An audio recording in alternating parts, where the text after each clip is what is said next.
Bienvenidos y bienvenidas a su programa Conversando. En esta ocasión le presentaremos una entrevista que tuvimos la oportunidad de realizarle a los académicos investigadores que desarrollaron un libro retomando el testimonio de 50 familiares de desaparecidos en el estado de Veracruz. Es la plática con la doctora Yael Seaman y el doctor Matt Hunt. Quédense con nosotros en Conversando. Agradezco que se hayan tomado unos minutos para poder platicar con nosotros en este espacio de Conversando de Mega Noticias Jalapa, a la doctora Yael Seaman. Ella es doctora en Ciencias Políticas por la Universidad de Chicago, adscrita también a la Universidad Iberoamericana.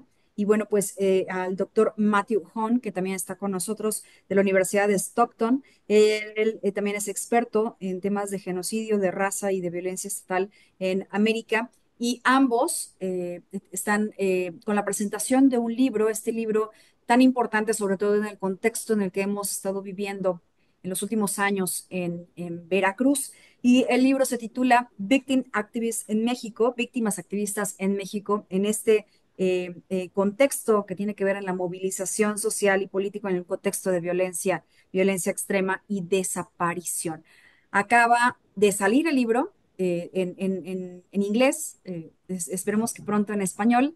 Acaba de ser presentado, se ha estado realizando diferentes presentaciones del mismo, pero a mí me gustaría que iniciaran platicándonos de qué va y algo que yo decía en un principio, que es muy importante en el contexto de violencia que hemos estado viviendo en Veracruz, porque son justamente contextos de activistas veracruzanas y veracruzanos. ¿Quién inicia? ¿Yael? Sí, con mucho gusto. Bueno, primero que nada, muchísimas gracias por esta entrevista. Este espacio es muy importante para nosotros. Bueno, sí, efectivamente, el libro busca explicar cómo es que la movilización social y política se ha dado en el contexto veracruzano, a pesar de que se ha existido una impunidad con tasas muy elevadas y también una violencia que continúa a la par con también corrupción, negligencia del Estado, omisiones, etcétera, ¿no? ¿Cómo explicarnos que a pesar de todo eso que podría ir en contra, ¿no? De la resistencia, sobre todo en este caso hablamos de las familias, pero también del acompañamiento que le han dado activistas, ¿no? A estas familias, cómo han librado esta lucha, no solo por qué, sino también de qué manera se da la resistencia. Ujú. Doctor Matt. Sí, yo creo también es importante que este libro es un libro académico, pero al mismo tiempo es que nosotros da voces, la oportunidad por los víctimas activistas para contar sus historias, porque sus historias de verdad es el corazón del libro y sin esas historias es como el libro como no es lo mismo y nosotros quisiéramos como tener ese espacio que ellos puedan expresar su dolor, su lucha y todo lo que he pasado con ellos. ¿Con cuántas personas platicaron? ¿Cuántos testimonios lleva este libro? Uh, um, Alrededor de 50 personas, muchas de las personas, la mayoría de las personas fueron las familias, las personas integradas en los colectivos, pero había otras personas que nosotros hablamos con periodistas, personas con ONGs y personas trabajando en el gobierno también. Ok. De lo que puedan destacar de estas conversaciones, investigación, documentación que tuvieron que compilar justamente para poder integrar este libro, y que me imagino que también hubo cosas que quedaron fuera, ¿no? Porque siempre pasa que hay un cerro de información que hay que desmenuzarlo y hacerlo pues un poco más digerible también para la población que lo va a leer. Pero ¿qué fue de esto de lo que encontraron en estas reuniones, doctora Ye? Sí, bueno, mira, lo primero que identificamos, aunque es algo que se conoce, no es que haya sido un hallazgo innovador, pero sin embargo lo vimos como un patrón, ¿no? Sistemático, es esta experiencia vivida por las familias de quiebre, así lo llamamos, ¿no? En el momento en que se da una desaparición, hay un quiebre absoluto en la vida de la persona, pero también de la familia nuclear e incluso, digamos, del barrio, de la comunidad, ¿no? Para que deja ver, ¿no? Lo profundo bueno, que modifica, que transforma las secuelas que deja la desaparición de un individuo, ¿no? Por el otro lado, una vez que veíamos que se da este quiebre, observamos que las respuestas de búsqueda son inmediatas, pero que en un inicio estas respuestas eran más individuales, más, ¿cómo te diría? Como dispersas, ¿no? Más fragmentadas. Y es solamente cuando las familias se empiezan a conocer, se encuentran en lugares comunes, se empiezan a compartir que la lucha se va convirtiendo, ¿no? De manera gradual en una lucha colectiva, una lucha que no solo se libra en el hogar, ¿no? En lo que llamamos la esfera privada, sino que se lleva a la esfera pública. De ahí el título del libro también, o la primer parte, que tiene que ver con víctimas activistas porque hay un proceso de victimización, pero a la vez un proceso en el que las familias movilizan este, digamos, sentido de daño que han sufrido, pero lo transforman en activismo, en reclamos de justicia, de verdad, de memoria, de no repetición y de reparación. ¿De cuántos años estamos hablando que son estas familias integrantes, estos activistas víctimas? ¿Son de larga data o son de desapariciones recientes? Muchos son de larga data. Muchos tenían familias que han desaparecido en 2011, 2012, 2013. Y es mucho de esto. Pero quiero comentar también que en este momento todavía hay desapariciones en Veracruz. Y cuando nosotros fuimos a algunos eventos y hablando con los colectivos, nosotros vimos víctimas, víctimas y activistas de los eventos o las desapariciones más recientes. ¿Por qué elegir Veracruz? Ustedes decían hace unos momentos, este es un libro, si bien es académico, pero ¿por qué específicamente Veracruz? Mira, nosotros observamos que habían varias condiciones que estaban presentes en el estado de Veracruz que lo convertían en un caso que llamamos extremo o incluso podríamos decir paradigmático en el país. En primer lugar, por las elevadísimas tasas de desaparición, de violencia que llamamos extrema, pero también por la movilización de las familias. Cuando realizamos la investigación, volviendo a tu pregunta anterior, efectivamente las cosas van cambiando, ¿no? A lo largo del tiempo y haces un recorte, en ese momento habían entre 27 y 30 colectivos de familiares en el estado, pero al día de hoy sabemos que son cerca de 40. Entonces, también Veracruz destacaba por la movilización de las familias, a diferencia de estados como por ejemplo Tamaulipas, donde también ha habido violencia que quizás incluso con índices superiores, pero la movilización, digamos, no se ha dado de esa forma y Veracruz combinaba las dos. Por supuesto que la movilización entendimos a partir del trabajo que hicimos, que no fue igual en el inicio que lo que observamos hoy en día, pero tratamos también de rastrear desde los orígenes de esta movilización cómo fue cambiando hasta el momento en que concluimos el proyecto. Este libro está destinado para la población angloparlante. ¿Cuándo podría convertirse para la población que habla español? ¿Dónde lo vamos a poder encontrar también de este libro? Bueno, mira, quisiera explicar por qué está en inglés antes de hablar sobre cómo se puede acceder a él. La razón por la cual está en inglés no fue una decisión nuestra, sino que más bien se nos acercó la editorial cuando íbamos a presentar avances de investigación en una conferencia de estudios latinoamericanos y nos pidieron que lo convirtiéramos el proyecto, que entonces apenas comenzaba, en un libro.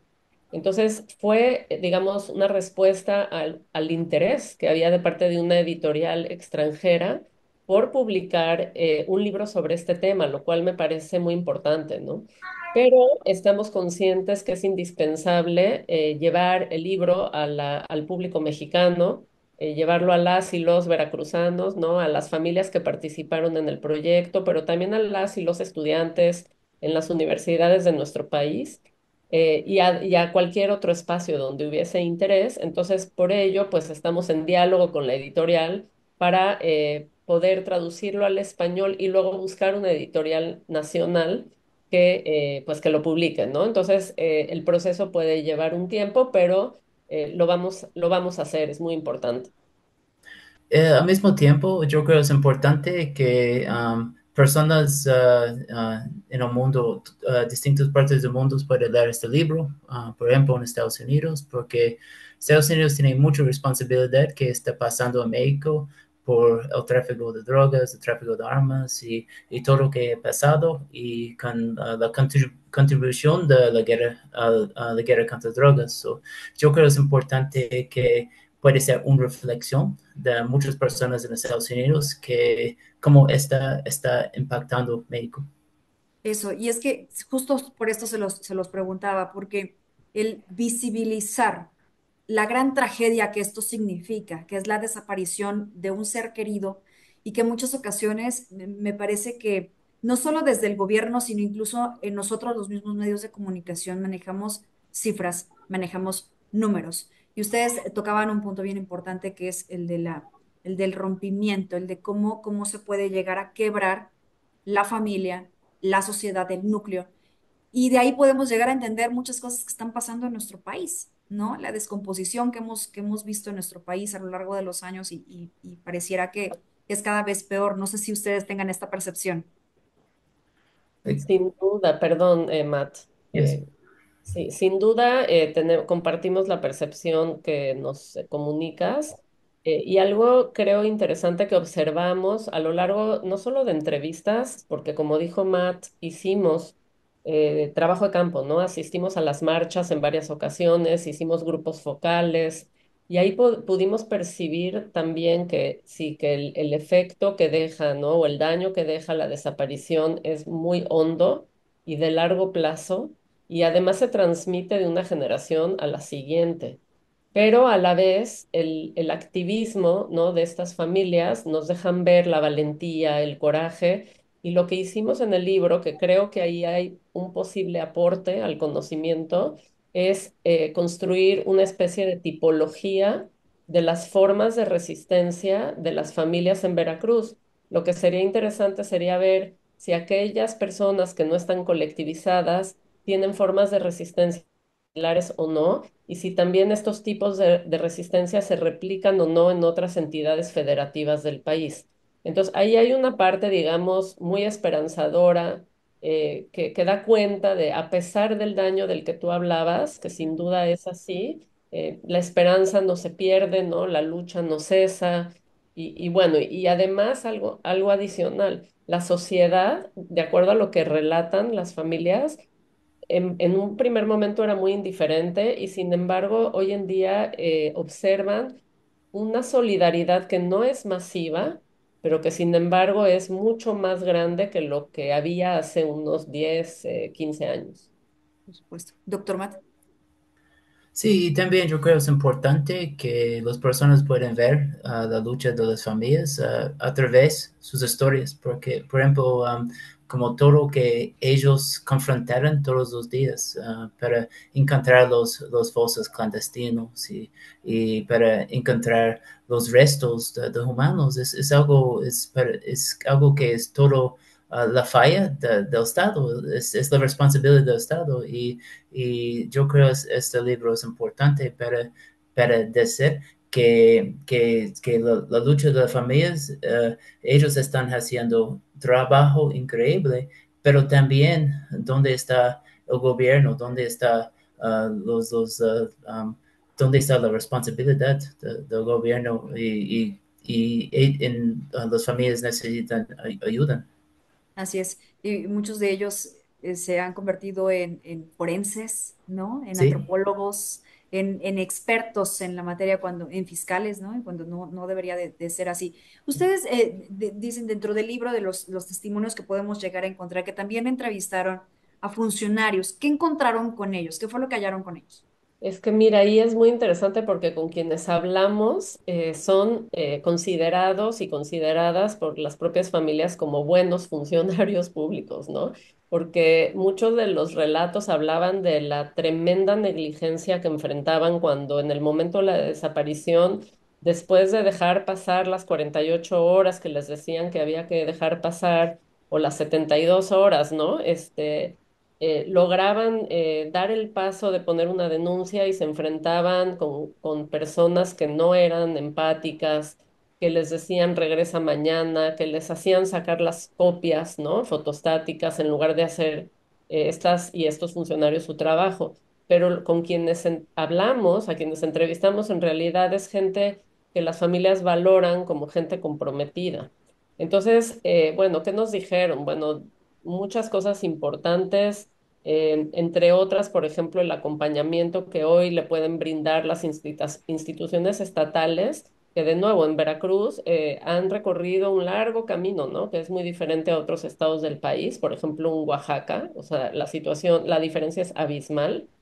El acompañamiento, el hecho de que se crean iniciativas educativas, ¿no? También para concientizar a la sociedad veracruzana. Por ejemplo, el apoyo que pueden brindar, que ya sea desde legal, ¿no? Hasta humano, ¿no? Porque a veces incluso la respuesta de una persona puede hacerle una gran diferencia a las familias cuando están en una situación así. Pero también yo creo que eran críticos y críticas y reconocían los obstáculos que enfrentan, ya sea no suficientes recursos económicos, no suficientes recursos institucionales, ¿no? Cuando hay un equipo pequeño que trabaja, pero hay un fenómeno de desaparición que es enorme. Entonces, también yo creo que sí recibimos, digamos, información crítica y autocrítica, ¿no? Sobre sus capacidades. Hay toda una discusión sobre la voluntad y la capacidad de las instituciones, ¿no? Yo creo que en estos funcionarios y estas funcionarias sí vimos voluntad, pero no necesariamente capacidad, ¿no? Dependiendo del caso. Ujú. Sí, los alcances que puedan llegar a tener, ¿no? Muchas veces ellos también se enfrentan a barreras, que imagínate la ciudadanía, a todas las barreras a las cuales nos podemos llegar a enfrentar. ¿Con qué se quedan? Haber desarrollado esta investigación que parte de lo académico, ahora ponerlo en un contexto de quizá un poco más de relato. ¿Con qué se quedan haber realizado este libro? Yo me imagino que les cambió la vida. Sin duda, yo no tenía, soy de Estados Unidos y antes no tenía una perspectiva que estaba pasando en México y estoy involucrado en muchos, yo estudié muchos de estos temas de derechos humanos, genocidio, y en este momento estoy yo puedo relatar y yo voy a hablar con mis estudiantes y otros profesores que estaba pasando en México, porque hay no hay mucho conocimiento sobre qué está pasando en México. Y en los Estados Unidos somos países vecinos. Y claro, Estados Unidos, como yo dije, que tiene mucho impacto en México, pero no hay mucho de conversación sobre la crisis humanitaria que está pasando en México. Y para mí el impacto es muy profundo y cambió mi vida y quiero continuar con estos temas, definitivamente. Esperemos que sí, que tenga una segunda parte. Doctora Yael. Pues, Mira, tu pregunta es muy profunda porque yo, bueno, digamos, la respuesta rápida sería sí. Nos transformó este proyecto de manera, ay, ¿cómo te diría? O sea, como que existencial, ¿no? Ujú. Porque yo creo que fue muy importante el trabajo de entrevista, pero fue todavía, bueno, no diría más importante, pero muy, muy significativo el ir a Veracruz y el participar en las marchas y estar en las calles y en las plazas y percibir lo que ahí pasaba, porque entonces no solo percibíamos lo que pasaba con las familias, sino también con la sociedad, ¿no? Incluso actitudes, ¿no? De la gente que estaba ahí parada mientras que marchábamos, ¿no? Y cómo miraban y qué decían, etcétera. Entonces, como mucho el entorno local, aprendimos que no es lo mismo resistir en Jalapa que en el puerto de Veracruz, que en Poza Rica, Tierra Blanca, Coatzacoalcos, incluso Huatusco, que estuvimos ahí también. Aprendimos que la importancia que tiene dar testimonio, pero también la importancia que tiene el escucha empático.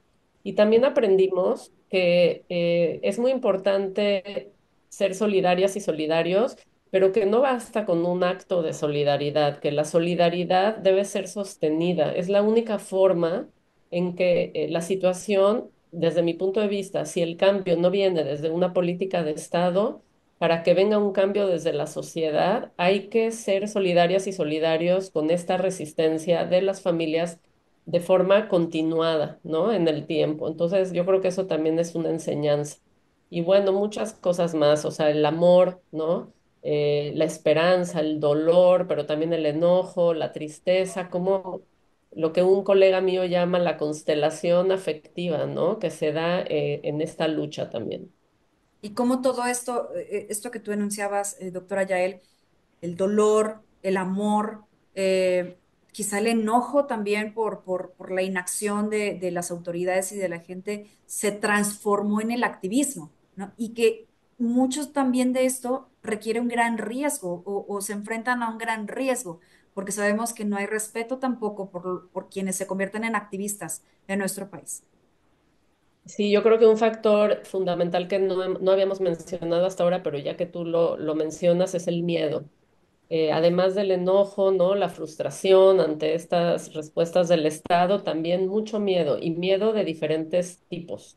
Puede ser el miedo más político, puede ser el miedo más hacia el criminal, ¿no? La criminalidad, pero hay otros miedos, ¿no? El temor, por ejemplo, de no encontrar, ¿no? Entonces, cuando se les pregunta, ¿tienes miedo de buscar? Y alguien te puede, algún familiar te puede decir, sí tengo miedo de buscar, pero tengo más miedo de no encontrar.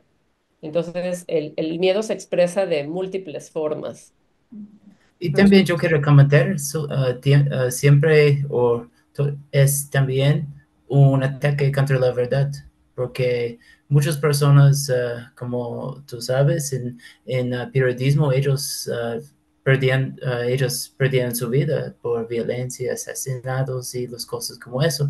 Y es como no solamente miedo con las familias, es miedo de toda la sociedad y también es un ataque contra la verdad. Y nosotros necesitamos hablar sobre eso y sobre la verdad y para crear más empatía y más solidaridad entre nosotros. Por supuesto. Para terminar esta conversación, hace unos momentos se quedó pendiente saber dónde podemos encontrar este libro para que podamos adquirirlo, leerlo, conocerlo, compartirlo incluso. Sí, correcto. En su versión en inglés, hoy en día está disponible en la página de la editorial que es Rowman and Littlefield, pero yo puedo proporcionar la información con mucho gusto por escrito. Y también en Amazon está disponible, se puede adquirir en su, bueno, en tapa dura, ¿no? Que es, pues es difícil el costearlo a lo mejor, pero también está en versión electrónica. Entonces, eso es más viable y esperamos, esperamos, esperamos y vamos a hacer todo lo posible para que se pueda publicar en español de manera que sí sea accesible también a nuestra nación y a otras poblaciones hispanoparlantes. Y bueno, ya te mantendremos informada a ti y a tu público. Por supuesto que sí, así lo estaremos esperando y lo estaremos informando a través de Mega Noticias Jalapa. Doctor Matt, doctora Yael, gracias por haber estado con nosotros a través de este espacio de Conversando en Mega Noticias Jalapa. No, Al gracias. contrario, muchas gracias a ustedes. Esperemos hablar pronto. Hasta luego. Gracias.